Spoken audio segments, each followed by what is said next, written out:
Let's see.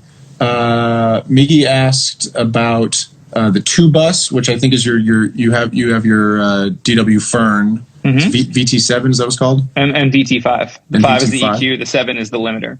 And it's an interesting question. When do you instantiate them in the mix process? Do you instantiate? It's never not in. It's always in. You're listening through them. It's a compressor and an EQ that are lots of tubes, but you rarely are doing much with the meter, correct? Yeah, the needle doesn't ever move on the compressor limiter, just using it for tone. And the EQ, I stick with a 20 hertz boost on the bottom and a 16K boost on the top.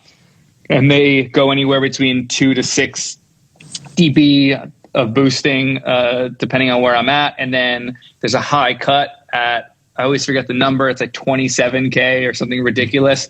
And that sits anywhere between 8 and 14 dB of reduction, which I think tends to blow people's mind with how much high cut at that. But it just kind of has a way of focusing the Nyquist frequency, the top frequency that we can actually hear and perceive. It kind of focuses that with a high cut and a high boost, doing a phase pop, and I kind of just dial that in on every mix differently. So sorry. So to say that again, just so I make sure I understand.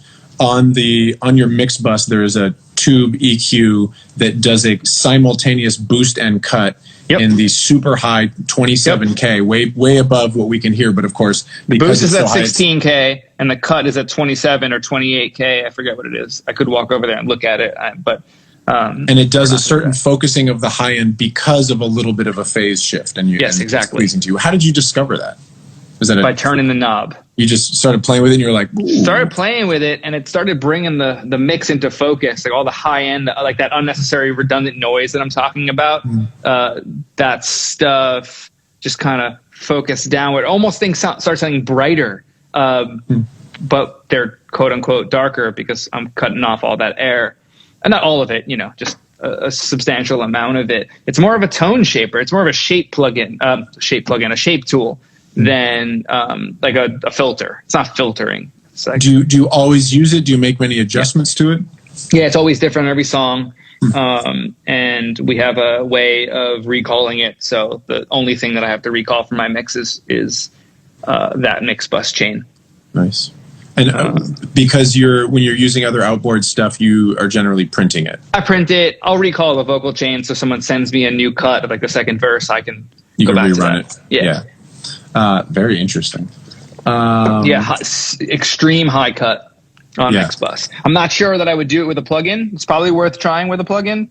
To me, it's the magic in the box with the tubes and the harmonics and everything going on there. That's really making the magic happen. I've tried it with a plugin and it's not the same. I get a similar effect, so I think it's worth fucking around with a plugin.